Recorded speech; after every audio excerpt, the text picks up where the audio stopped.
Donc, on vous remercie de votre présence pour assister à la présentation de ce travail de recherche qui a été soutenu par l'ONPE, qu'on remercie également. Alors, on est très content de pouvoir le présenter à des professionnels. On espère pouvoir échanger avec vous sur cette thématique. Travail intitulé État suicidaire de jeunes en structure collective de la protection de l'enfance. Voilà. En guise de préambule, on souhaitait revenir un peu sur les raisons qui nous ont conduits à explorer ce sujet difficile, hein. C'est pas un sujet anodin. Alors, c'était tout d'abord un impensé de recherche, celui du risque suicidaire des mineurs sous mesure de placement. Alors même que voilà, les recherches sur le suicide sont foisonnantes dans toutes les disciplines scientifiques. Mais grâce à des travaux anglo-saxons, on sait qu'il existe un surrisque pour ces mineurs placés. Or, en France, il n'existe pas de travaux épidémiologiques ni statistiques de grande ampleur qui nous permettent d'infirmer ou de confirmer ce résultat, et pas non plus de décompte institutionnel. Et pourtant aussi, dans nos pratiques respectives en tant qu'anciens travailleurs sociaux au sein de la protection de l'enfance, puisqu'on était d'anciens travailleurs sociaux, on a eu l'intuition que le risque suicidaire chez ces enfants placés était très fréquent.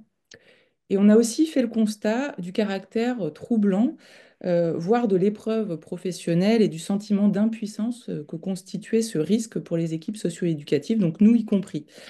Et donc on est reparti de ce trouble-là, ce trouble professionnel, et on a souhaité le caractériser dans ce rapport et souhaité comprendre ce qui en était à l'origine. Alors, précisons d'emblée aussi que faire un travail de recherche sur le suicide n'a rien eu d'évident. Et c'est aussi en repartant de l'exploration de nos propres malaises en tant que chercheurs que ça nous a permis d'entrevoir et de prendre la mesure aussi de ce que les travailleurs sociaux pouvaient vivre en accompagnant des jeunes très en souffrance. Donc c'est une contribution aux enquêtes qualitatives, c'est-à-dire sur le suicide, c'est-à-dire qu'on s'est intéressé vraiment au vécu subjectif de ces professionnels face à l'épreuve du suicide. Voilà, c'est encore des méthodes pour saisir le suicide qui sont peu répandues. On voudrait. Est-ce que tu peux mettre la diapo suivante?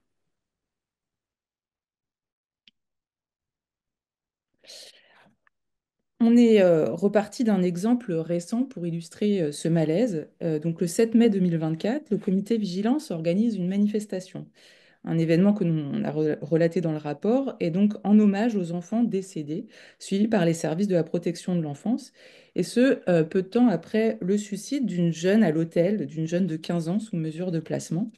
Et donc là, vous voyez, cet événement est relaté, Lily, 15 ans, morte dans un hôtel, mais vous voyez aussi plusieurs titres de journaux qui relatent des faits similaires.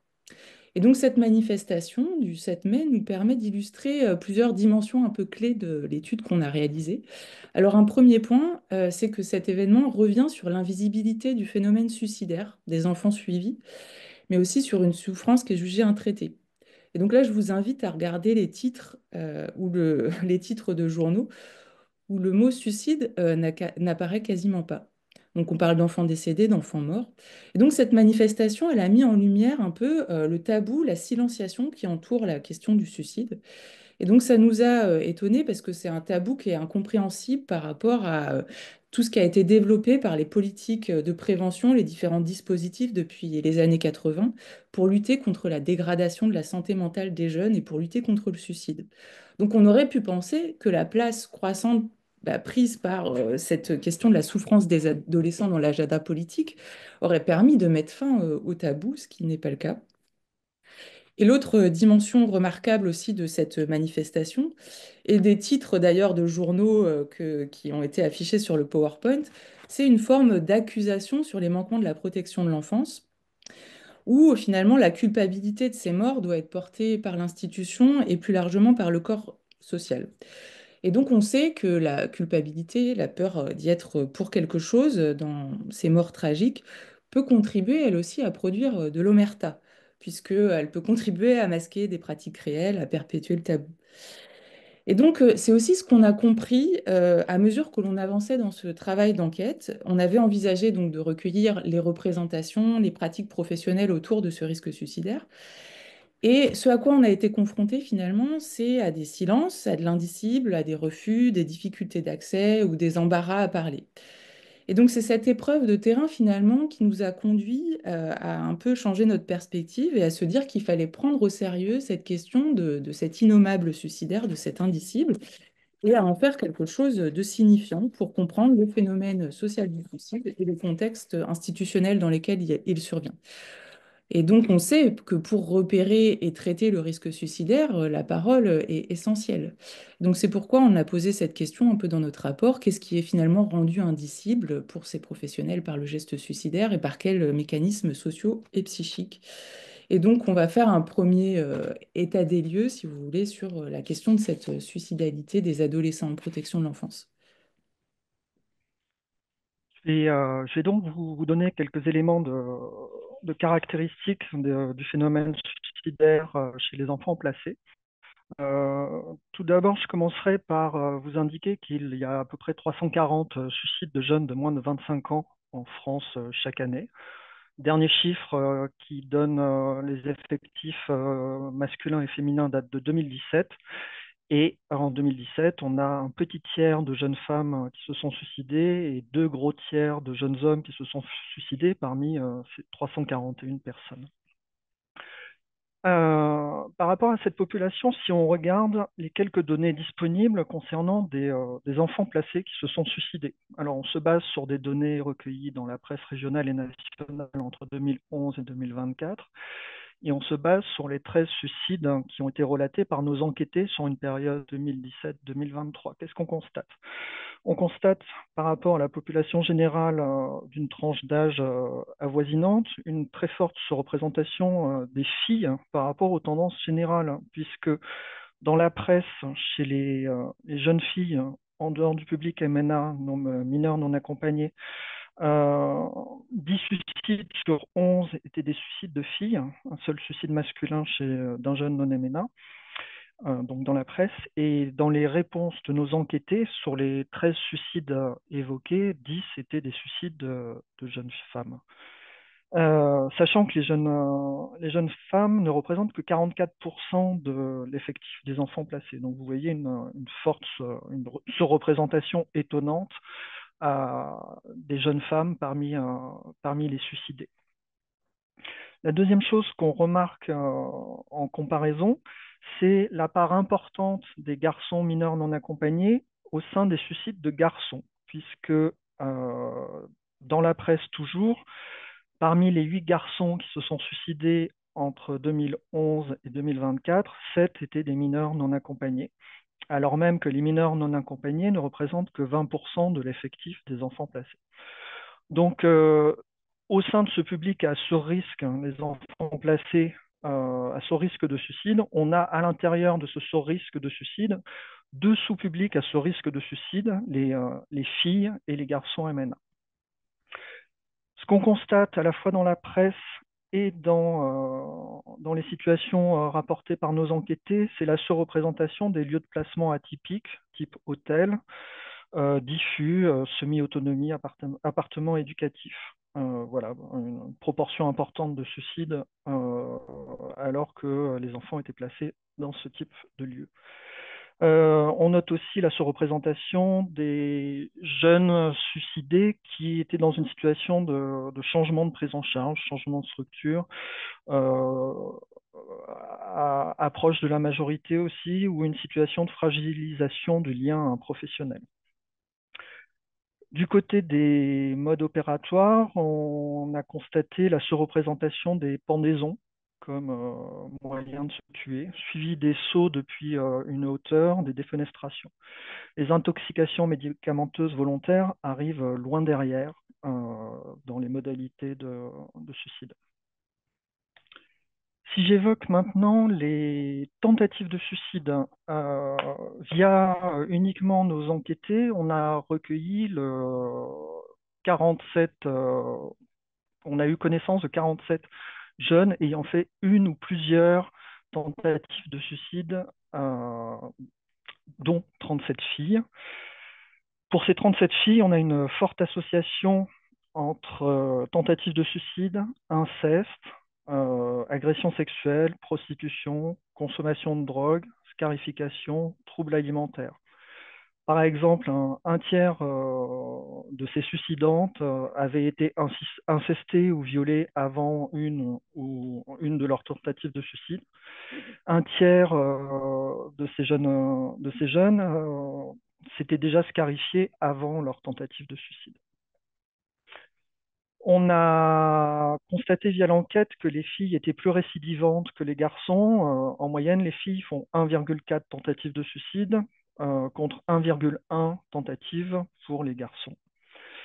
Et quand on regarde du côté des tentatives de suicide, les intoxications médicamenteuses volontaires deviennent le mode opératoire prédominant. Et les pendaisons, elles, passent loin derrière.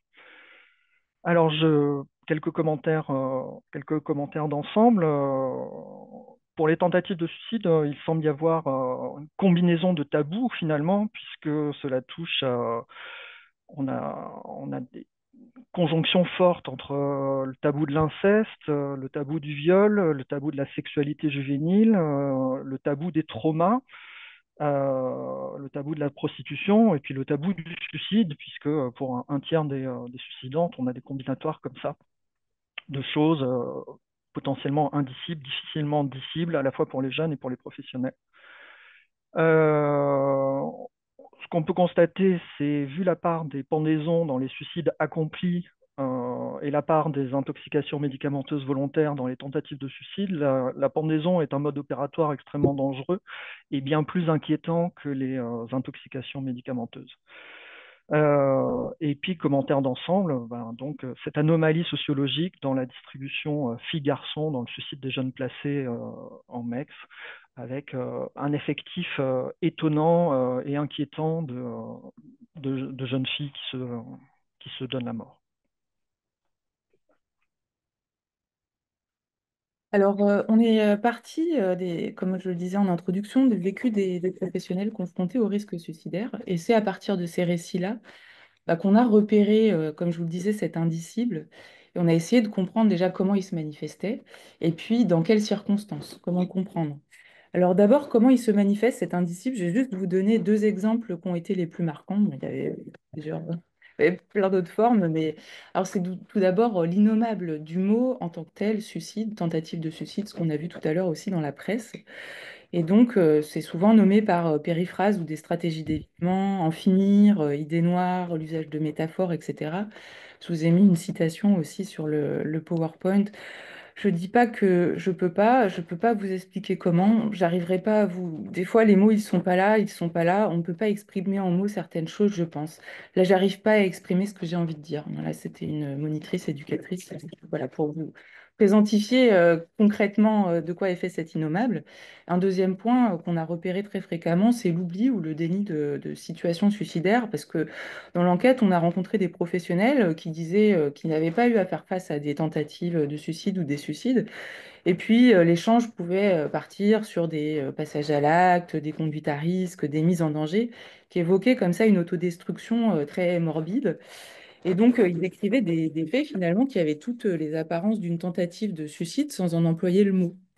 Et donc aussi des professionnels à qui revenaient au cours de l'entretien des situations de tentatives de suicide qu'ils avaient oubliées. Alors, dans quelles circonstances surviennent cette manifestation d'un indicible suicidaire? Alors, on a d'abord montré qu'elle avait à voir avec le manque de légitimité professionnelle et de formation. C'est souvent revenu au cours des entretiens, même si les travailleurs sociaux ont des compétences expérientielles ou intuitives pour ce repérage. Et donc, cette légitimité, ce défaut de légitimité à mettre en sens, il est d'abord en lien avec ce que les jeunes n'élaborent pas par eux-mêmes. C'est-à-dire que souvent, les jeunes ne disent pas qu'ils ont fait une tentative de suicide. Et donc, qui est habilité à qualifier si le jeune ne le dit pas? Et donc, ils ont voilà, du mal à élaborer sur leur état, leurs gestes, leur intention.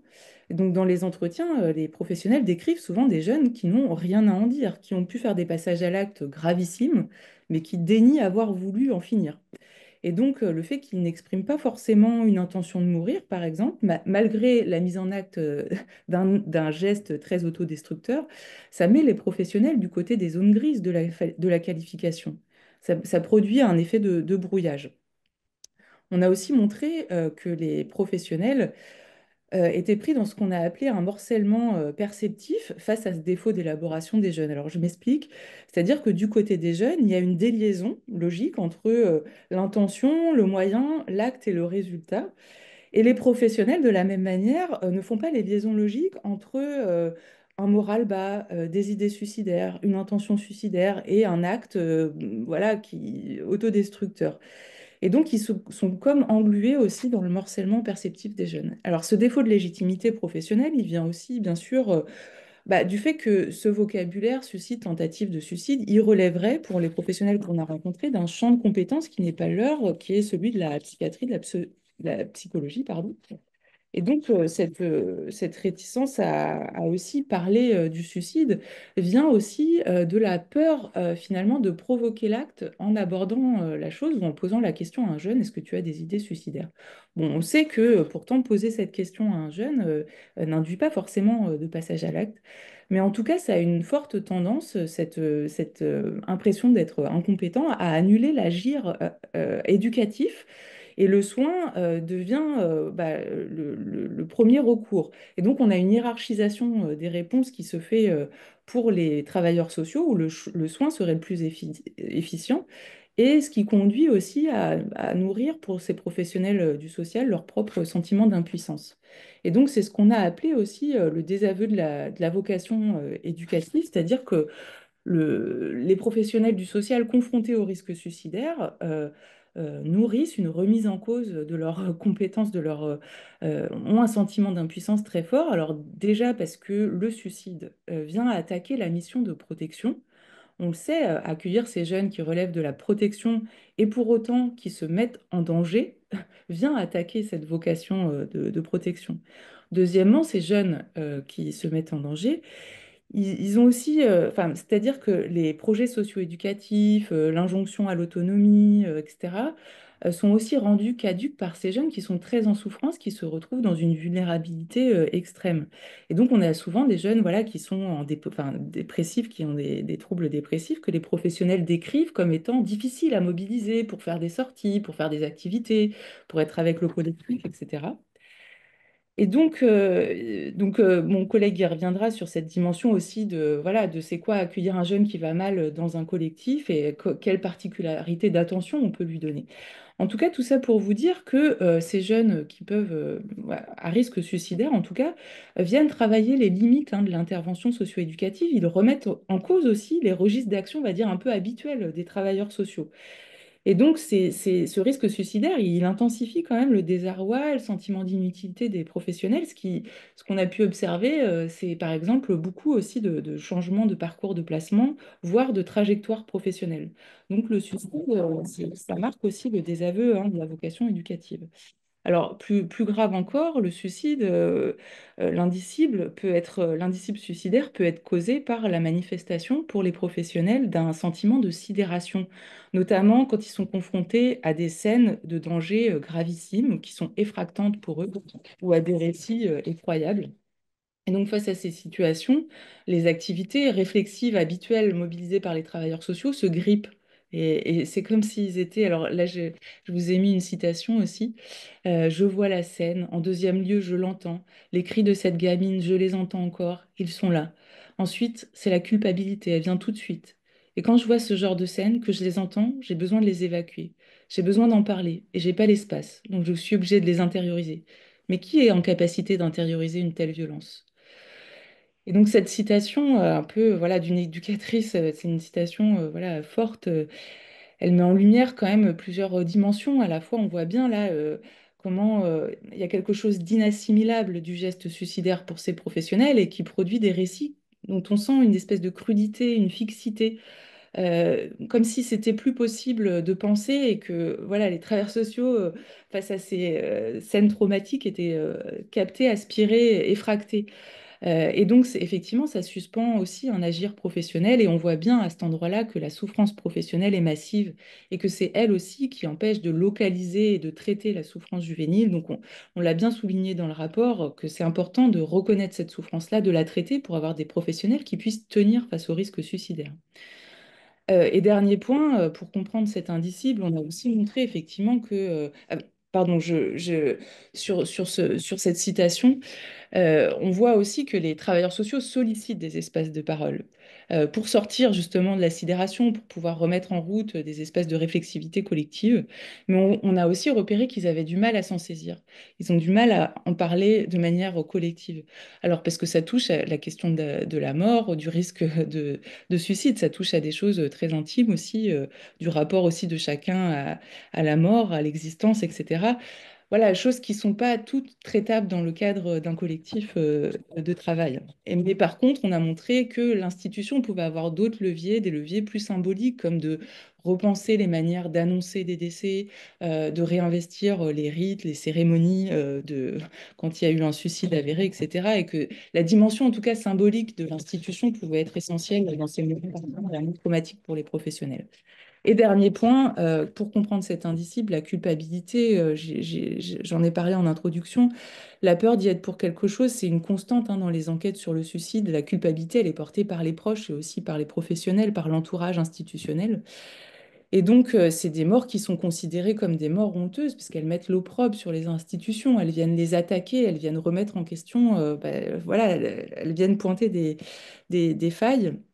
Et de surcroît, ce tabou, cette culpabilité, elle peut être entretenue par l'institution elle-même, parce qu'on sait qu'il y a des processus d'enquête interne et externe, par exemple, au moment d'un suicide, et que ces procédures ont tendance effectivement à créer des climats qui peuvent être délétères et qui peuvent empêcher de parler voilà, des pratiques réelles ou des sentiments réels face à de tels drames. Donc la culpabilité peut inhiber aussi, empêcher voilà, la remise en route de pratiques de réflexivité collective.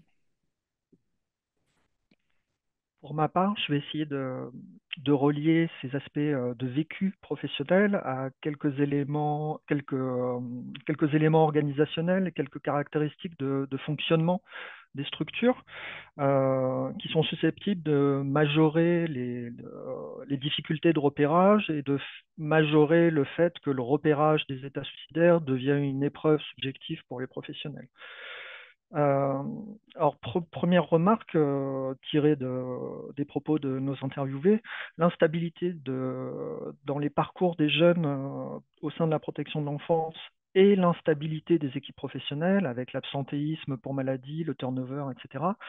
Ça n'est pas favorable à la création d'un lien de confiance, ça n'est pas favorable aux confidences, à la prise de parole des jeunes sur leurs difficultés. C'est déjà un premier obstacle factuel lié au fonctionnement des structures à l'heure actuelle. Les jeunes anticipent une rupture possible de relation s'ils sont déplacés sur une autre structure ou bien si le professionnel démissionne, s'en va, etc. Un intérimaire ne fait que passer, enfin pas toujours d'ailleurs, un stagiaire plus sûrement, etc. Ce qui rend aussi les professionnels des structures collectives réticents, c'est comment dire, à accueillir, à repérer, à s'inquiéter d'autant plus, c'est la crainte que ça ne suive pas derrière, c'est-à-dire que leurs inquiétudes ne soient pas validées et soutenues soit par les urgences hospitalières en cas de passage à l'acte, soit par la pédopsychiatrie quand il s'agit simplement d'idéation et de propos suicidaires. Donc, bon, de façon toute bête, par exemple, le temps d'aller aux urgences et le temps d'attente aux urgences fait qu'une crise suicidaire peut en apparence s'être calmée et que le jeune n'est pas hospitalisé. Et ça peut être vécu comme un désaveu de l'inquiétude professionnelle et puis comme une forme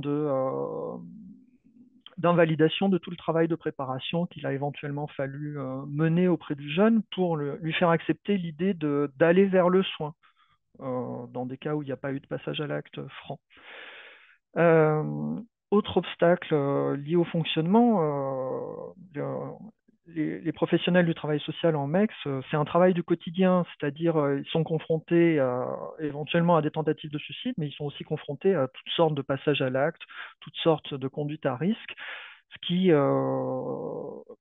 dans le discours de nos interviewés, se traduit par une perception fataliste concernant les jeunes pris en charge et une vision du risque suicidaire comme un risque qui s'inscrit parmi d'autres risques, en fait.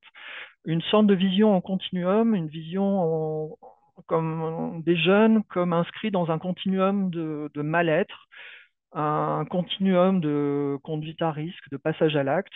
Et la tentative de suicide, c'est une forme, une modalité parmi d'autres de passage à l'acte, éventuellement dans le cadre de quelque chose qui est perçu métaphoriquement comme un long suicide social, un lent suicide. C'est toute la trajectoire du jeune qui est suicidaire, métaphoriquement, et la tentative de suicide en tant que telle est noyée dans cet ensemble et ne prend pas de signification propre particulière. Ce qui va à l'encontre d'une inquiétude spécifique par rapport au caractère genré du suicide en MEX, puisqu'il y a une surreprésentation des suicides de filles, comme je l'ai dit tout à l'heure. Donc ça, je pense que c'est lié au travail du quotidien et au fait qu'on est dans le cadre d'un travail du quotidien qui expose à de multiples conduites à risque, de multiples passages à l'acte. Autre obstacle au repérage, on est dans le cadre d'un travail du quotidien et d'un travail groupal, et par rapport à un jeune qui va mal, par rapport à un jeune qui est en demande de relation, les professionnels expriment une crainte d'être aspirés dans la demande d'attention du jeune, dans le mal-être du jeune. Ils craignent de devenir responsables de la survie du jeune. Et c'est d'une part épuisant, éprouvant, angoissant, et surtout, on ne peut pas se démultiplier. Il n'y a pas que, enfin, il y a plusieurs jeunes sur un groupe, et cela pose un problème de distribution de l'attention. Euh, voilà, on est dans. Donc, c'est le slide suivant. Qu'est-ce qu'on peut dire à partir de ce contexte groupal et de ce problème, de cette problématique de la distribution d'attention? C'est que c'est un obstacle à une attention, un lien privilégié avec un jeune en particulier. Les états suicidaires ont quelque chose de désorganisateur du groupe parce que les besoins spécifiques d'un jeune créent des différences de traitement par rapport aux autres jeunes. Ça génère des craintes multiples dont témoignent les professionnels. D'abord, ils ont peur que d'autres jeunes soient tout simplement témoins de tentatives de suicide, mais ils craignent aussi une contagion des gestes ou des menaces suicidaires, des mécanismes d'imitation de la part d'autres jeunes qui voudraient eux aussi obtenir de l'attention, de l'inquiétude, se sentir exister par l'inquiétude et le soin qu'ils suscitent. Ils craignent aussi des tentatives de suicide démonstratives qui peuvent prendre différentes formes. Certaines tentatives de suicide ou menaces de suicide prennent un tour plutôt protestataire contre un refus, une sanction, etc. D'autres passent pour des menaces, pour des tentatives de chantage pour obtenir de l'attention. Euh, donc on voit que les états suicidaires mettent à mal la posture éducative vis-à-vis du groupe. Ça pousse à espérer que ce ne soit pas trop grave pour tel ou tel jeune, ça pousse à espérer que c'est juste du bluff, et puis quand à l'évidence c'est beaucoup plus grave que ça, les professionnels évoquent le besoin impérieux de la pédopsie, d'une intervention médicale quand la crise est là et bien là, qu'elle ne peut plus être, comment dire, minimisée, on va dire. Néanmoins, l'expérience du quotidien, l'inscription du travail dans le quotidien, c'est aussi une condition pour sentir que quelque chose ne va pas, en fait. Les professionnels immergés dans la quotidienneté repèrent d'autant plus facilement quand un jeune n'est pas comme d'habitude, n'a pas ses comportements habituels, n'est pas dans son humeur habituelle, etc. Et il repère aussi, grâce à la vie en collectif, quand un jeune, d'autant mieux quand un jeune dénote sur le plan de son humeur par rapport à d'autres jeunes qui ne sont pas connus comme étant suicidaires. Cet environnement collectif et quotidien, c'est aussi une ressource parce que on constate que l'alerte est parfois, même plus que parfois, données par d'autres jeunes concernant des scarifications, des tentatives de suicide. Et ça nous amène au constat que de facto, qu'on le veuille ou non, les jeunes sur un groupe sont déjà des acteurs de prévention et d'intervention concernant les états suicidaires, les crises suicidaires et les tentatives de suicide. Merci. Alors, on a déjà parlé longtemps, donc juste, je vais conclure cette présentation en quelques mots. Vous avez pu voir effectivement, on peut dire la particularité du tabou suicidaire en protection de l'enfance. On a vu qu'elle est multiple, qu'il y a des ressorts multiples et particuliers. On a vu aussi ce sur quoi vient de finir mon collègue, l'ambivalence du quotidien, à la fois qui conduit à brouiller le repérage du risque suicidaire et en même temps qui est une ressource très précieuse pour le repérer. Et donc, c'est vrai que c'est un peu là-dessus qu'on souhaitait conclure, sur la nécessité de l'incursion du soin dans ces pratiques de vie quotidienne. Alors, cette socialisation au soin, c'est finalement déjà des pratiques courantes qu'ont les travailleurs sociaux et qui, à notre sens, méritent d'être visibilisées, reconnues, etc. Et puis peut-être aussi penser comment on peut euh, intégrer des techniques de soignants face au risque suicidaire dans les spécificités de cet accueil en structure collective de la protection de l'enfance, qui n'est pas tout à fait le même contexte d'accueil.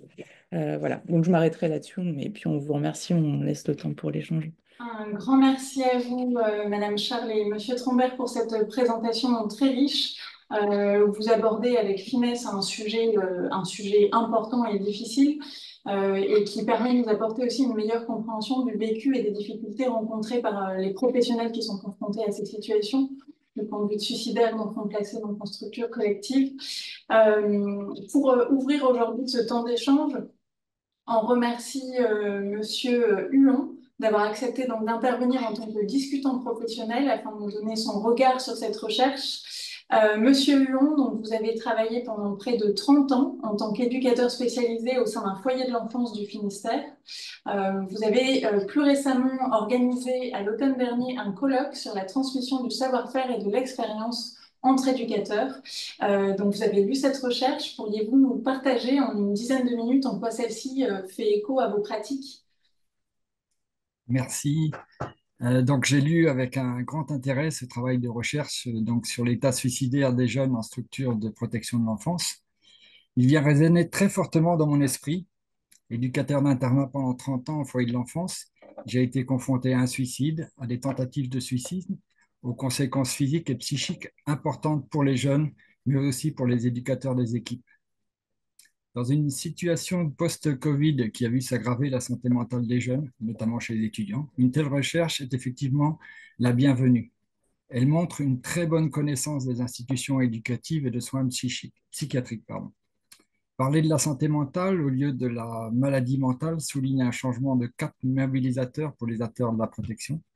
Penser le suicide et les tentatives de suicide, le prendre comme un objet de recherche ouvre des perspectives. Au regard de la solitude ressentie, nous allons pouvoir mettre en œuvre un travail collectif pour mettre en mots ces actes indicibles, prendre de la hauteur. La typologie initiée à partir des entretiens va nous aider à comprendre les manifestations de mal-être et proposer un accompagnement différencié.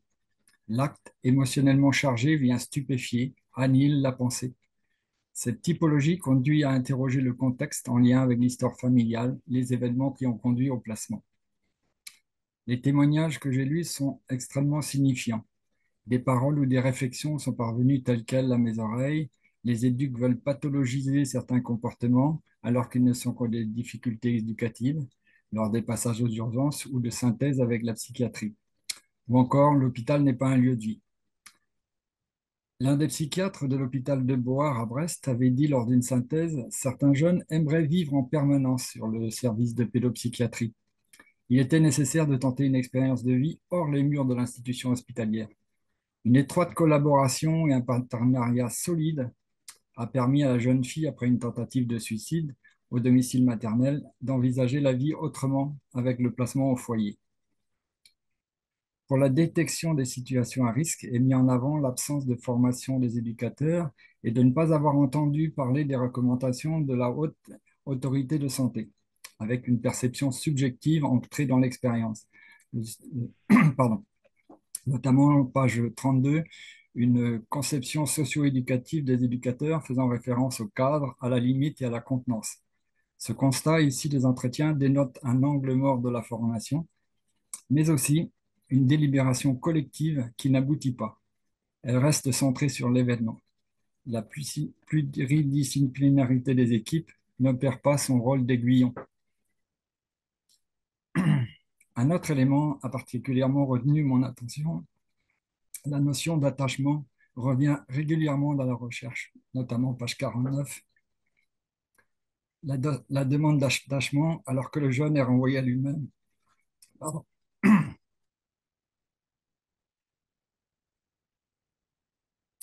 Et au postulat implicite de l'autonomie, au projet et à la construction de sa responsabilité. Cette demande d'attachement percute un marqueur fort que la distance éducative.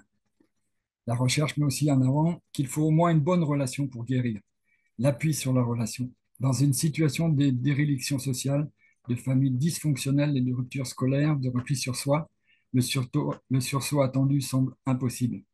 Comment entendre une demande d'individualisation dans un groupe?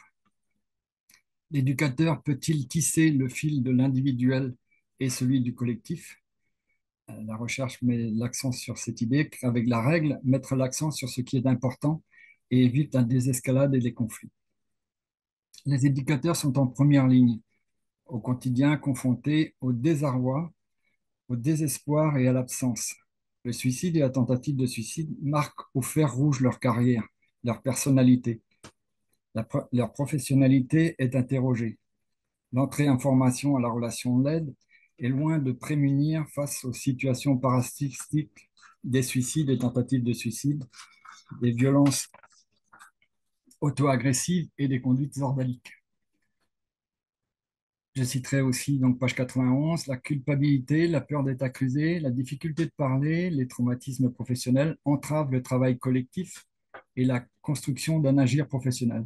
Plus loin, la culpabilité délétère, quand suscitée par un climat accusatoire, ne permet ni de traiter ni de penser ses ressorts pour assurer la continuité du travail soignant et de protection.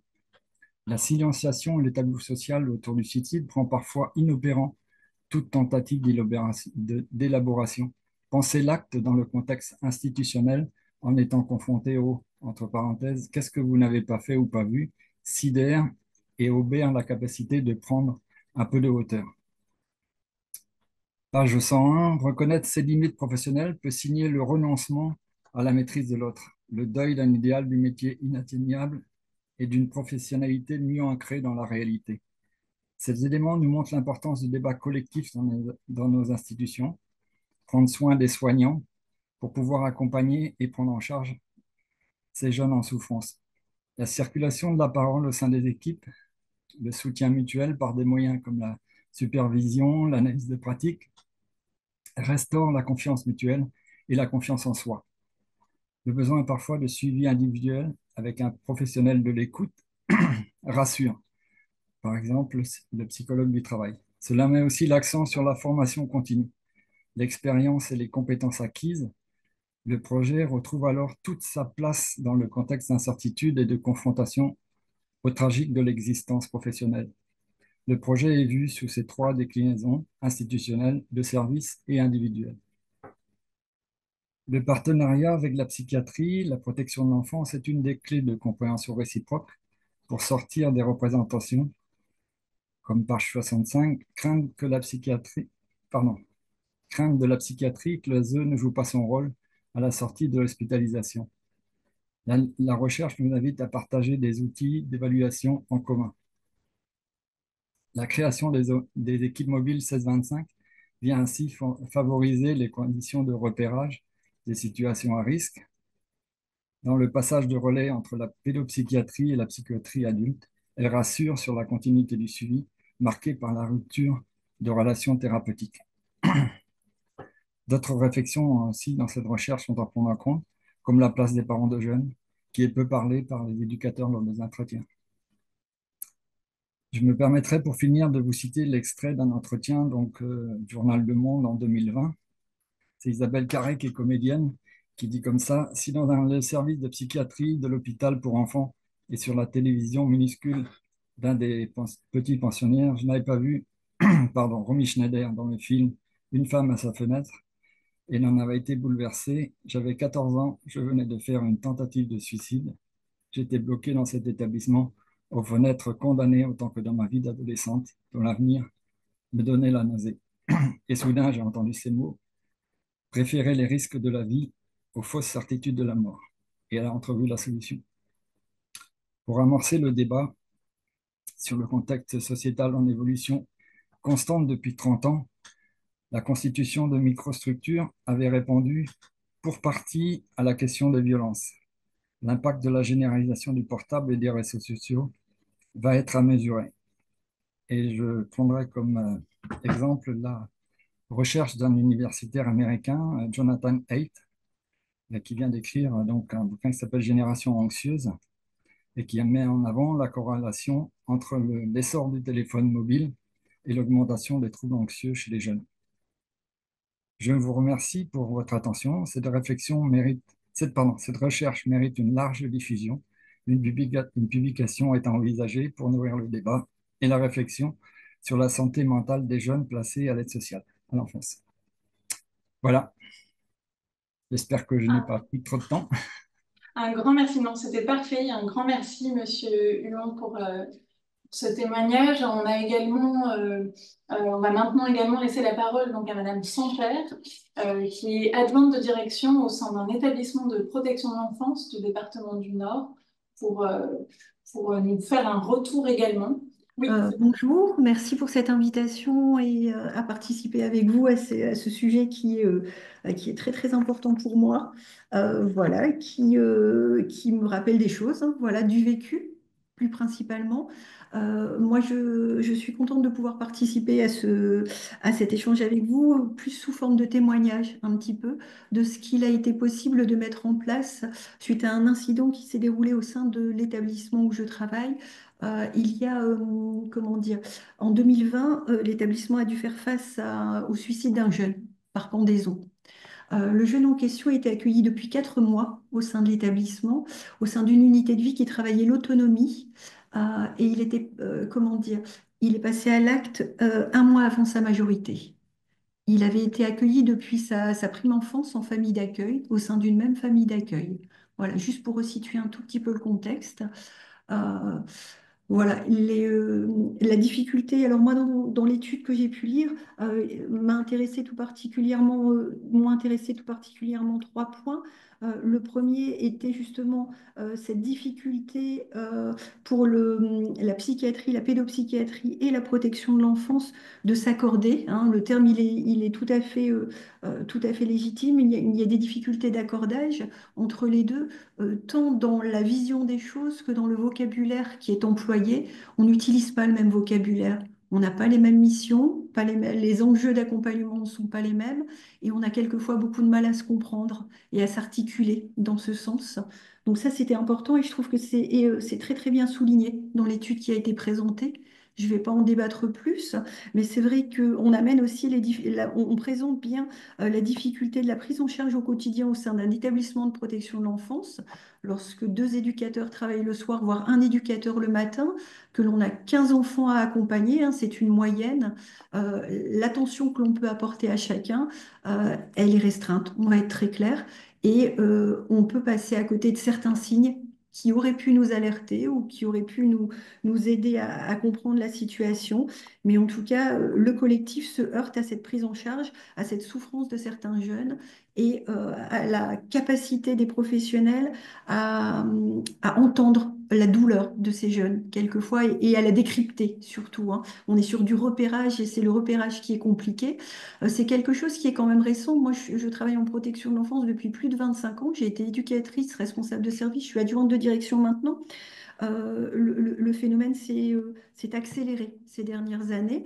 Auparavant, comment dire, le mal-être des jeunes, en tout cas dans les demandes d'admission que nous avions étudiées, le mal-être des jeunes se traduisait par des scarifications, des troubles du comportement. Et là, nous avons des demandes d'admission où il y a des mots. Alors, c'est là où je reviens sur la sémantique et le vocabulaire, même entre professionnels de l'ASE, entre l'aide sociale à l'enfance qui sollicite le placement d'un jeune, enfin l'accueil d'un jeune en établissement et l'établissement même, Quelquefois, les mots sont difficiles à mettre. Lorsque je lis une demande d'admission où il est inscrit, il n'est jamais inscrit risque suicidaire. Il est inscrit trouble du comportement, anxiété, risque de passage à l'acte quelquefois. On décrit voilà, cette forme de passage à l'acte. Il a essayé de sauter de la fenêtre. Bon, voilà, on est vraiment sur du risque. Et il est difficile pour moi, cadre, de pouvoir jauger comment dire, la difficulté, d'évaluer le risque. Cette mission, elle était différente avant le passage à l'acte de ce jeune. Je suis beaucoup, beaucoup plus attentive aux petits mots sur les écrits qui me sont envoyés par les professionnels de l'aide sociale à l'enfance. Maintenant, j'essaie de décrypter pour évaluer si nous allons être en capacité d'accompagner le jeune qui est orienté vers notre établissement. On a parlé tout à l'heure de phénomènes de contamination, euh, comment dire, de jeunes qui ont tendance à vouloir interpeller les équipes éducatives et qui vont peut-être reproduire des actes. Alors, est-ce que c'est vraiment un passage à l'acte? Est-ce que c'est une tentative pour attirer l'attention? On n'est pas formé pour pouvoir le repérer. On est très clair. J'ai déjà emmené une jeune il y a quelques mois auprès d'un service de pédopsychiatrie. On m'a dit, elle vous fait du chantage. J'entends bien, mais jusqu'où va-t-elle pousser le chantage pour avoir gain de cause dans sa situation? Et pour le coup, c'était une jeune MNA avec des difficultés de papier, etc. Jusqu'où elle est capable d'aller, voilà, pour avoir gain de cause. Et voilà, jusqu'où on passe du scénario suicidaire, j'en parlerai un tout petit peu après, ce qui nous est décrit en tout cas dans les formations comme le scénario suicidaire, à le passage à l'acte où la douleur est tellement forte qu'on ira jusqu'au bout, coûte que coûte. Voilà. Euh, dans ce que on a pu vivre, nous, au sein de l'établissement, donc je suis toujours sur le témoignage plus du cadre, d'un cadre professionnel, responsable de service, adjoint de direction et directeur au sein d'un établissement. Euh, Lorsque l'on a eu ce suicide, le jour même, toute l'équipe éducative s'est réunie. On a été accompagné par une équipe mobile. L'équipe éducative a été accompagnée par une équipe mobile du CHR de Lille, qui est intervenu le jour même, un psychiatre et un psychologue en duo, qui ont accompagné les personnes présentes, la totalité de l'équipe, sur voilà, le ressenti, notre capacité à poursuivre notre travail le jour même, le lendemain, les jours suivants. J'ai été identifiée comme personne relais pouvant informer cette cellule de crise des fragilités de mon équipe. Voilà, et toute personne était susceptible d'être interpellée et d'avoir un échange avec le psychiatre ou le psychologue si besoin. Les numéros de téléphone avaient été distribués. Cet accompagnement a duré un mois et demi à peu près. À raison d'une fois par semaine, j'étais appelée pour connaître un petit peu l'avancée et l'état émotionnel de l'équipe. On a travaillé aussi, on a fait venir un psychologue d'un autre établissement qui a pu accompagner toutes les autres équipes de la maison d'enfants, des maîtresses de maison aux surveillants de nuit, voilà, en passant par les hommes d'entretien qui connaissaient le jeune et qui, voilà, qui ont été choqués par le passage à l'acte. Pendant plusieurs mois, un psychologue d'un autre établissement est aussi intervenu. euh, Si besoin, voilà. Il y avait possibilité de le contacter, le numéro restait à disposition. Nous, on a dû faire face, bien sûr, à l'enquête de police, voilà, on va être très clair, qui a été, pour le coup, je le dis au sein de mon établissement, très bienveillante. Voilà. L'équipe éducative et moi-même, on a dû travailler sur l'événement indésirable, sur la déclaration que l'on avait fait auprès des services du département, sur présenter un petit peu les éléments, comment ça s'était passé. Alors, le suicide de notre jeune a été très médiatisé sur le nord de la France, hein. Il y avait eu des petites choses auparavant dans l'école où était ce jeune. Et de ce fait, il y a eu une médiatisation, une appropriation par la presse de la situation du jeune qui est venue complexifier encore notre intervention et la suite à donner. Moi, j'ai mis dehors des journalistes qui étaient rentrés au sein de l'établissement, qui connaissaient mon nom et qui souhaitaient avoir mon interview. Voilà, j'ai répondu à des messages d'associations de soutien LGBT, puisque le jeune aussi était dans une phase de transition. Voilà. Et donc, il avait lui-même, il était en contact avec des associations LGBT. Ces associations m'ont contacté pour avoir des renseignements, voilà, proposant de m'accompagner ou pas, voilà, à charge ou à décharge, entre guillemets. Donc, on a dû gérer ça aussi. On avait des consignes de ma direction générale sur on ne parle à personne, on ne dit rien à personne. Je les ai transmis aux équipes éducatives, mais aussi aux enfants. C'était compliqué d'essayer. Alors, l'idée n'était pas de bloquer la parole, mais de faire en sorte que tout et rien ne soit dit sur le jeune en question et sur le fonctionnement. Voilà, donc il y avait aussi cette médiatisation où on avait l'impression qu'il y avait une chasse aux sorcières. Elle ne s'est pas dirigée vers nous, établissement, elle s'est dirigée vers le lycée à ce moment-là, très très fort, qui a énormément souffert, qui a enfin, qui a beaucoup souffert de ce qui a été présenté. Euh, Excusez-moi, je vais avancer un petit peu. Au niveau des équipes, donc, on a eu cette mobilisation par ces psychologues de l'équipe mobile. On a travaillé sur les risques psychosociaux à l'interne de l'établissement aussi, hein. Ça a duré pendant un certain temps. On a pu essayer de discuter un petit peu. On a eu des groupes de parole aussi justement sur ces phénomènes de sidération, de pleurs, de repli sur soi des professionnels. Euh, et, euh, et ce qui ressortait énormément, c'était après la sidération, c'est la réalisation de ce qui s'est passé et ce sentiment d'imprévisibilité et de non-maîtrise des choses. Voilà, on ne peut pas comment dire, on ne peut pas le subodorer, on n'a pas d'éléments qui nous permettent de comprendre. Et c'est pour ça qu'on a engagé une formation. Donc notre psychologue avait suivi, la psychologue à l'interne de l'établissement avait suivi un DE sur l'adolescence. Et elle a eu un item sur la crise suicidaire. Donc, elle a fait un résumé de cette crise suicidaire sur 3 heures. Elle l'a travaillé avec les cadres de l'établissement et elle l'a présenté à toutes les équipes de l'établissement pendant 3 heures systématiquement. Et elle le présente aux nouveaux professionnels qui arrivent. Donc, elle peut travailler sur ce registre, pardon. Elle a pu travailler sur tous les phénomènes qui nous permettent d'identifier des signes, le repérage de ce qu'elle appelle, elle, enfin, ce qui est appelé dans le cadre de sa formation, le repérage d'éléments de crise suicidaire.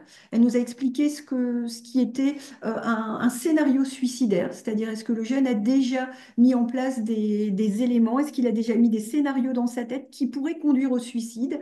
Voilà, donc, et ça a permis aux éducateurs ça a rassuré un peu les éducateurs sur les petites choses qui pouvaient être repérées au quotidien et utilisées au quotidien pour interpeller à nouveau la psychologue et interpeller plus loin si on avait des passages à l'acte.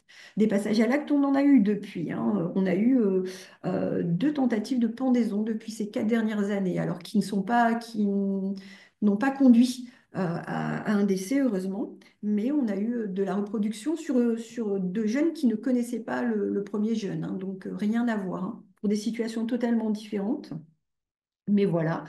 Donc, on a besoin de travailler ça au quotidien, on a besoin de le voir. Comme je disais, moi, on le travaille avec les équipes. Notre psychologue intervient régulièrement. Ce sont des questions qui sont récurrentes.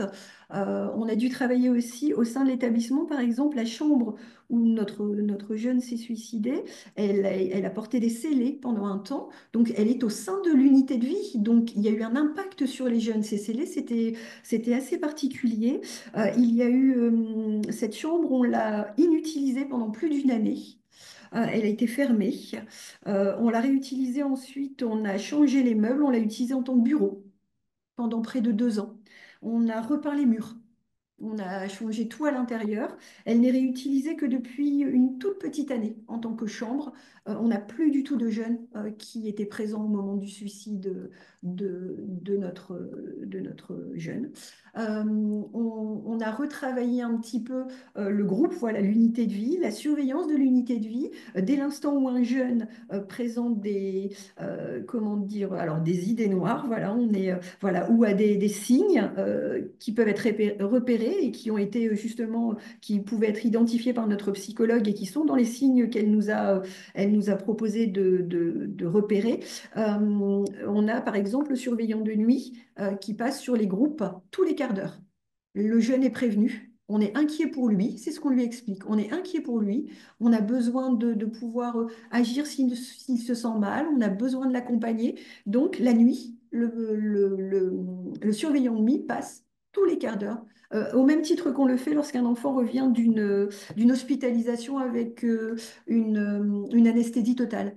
Systématiquement, voilà, ou un jeune qui est tombé dans la cour et on suppose un traumatisme crânien. Donc voilà, il y a d'autres motifs qui peuvent enfin qui peuvent pardon, générer un passage du surveillant de nuit tous les quarts d'heure, mais en tout cas là, on le fait systématiquement.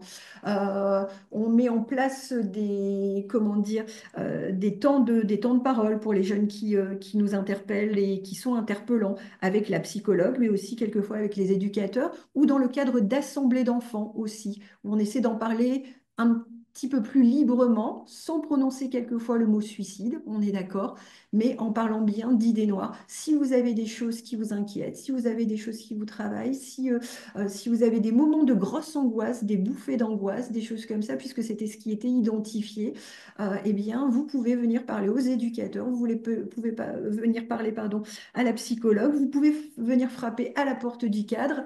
Euh, on peut discuter avec vous avant un passage à l'acte, quoi. On ne le dit pas tel quel, mais voilà, on met des mots sur cette possibilité. Au sein de l'établissement, on a fait une procédure de prévention de la crise suicidaire à partir des éléments fournis par la psychologue, à partir de lectures, à partir de travaux qu'on avait pu partager et à partir de ce qui nous est arrivé.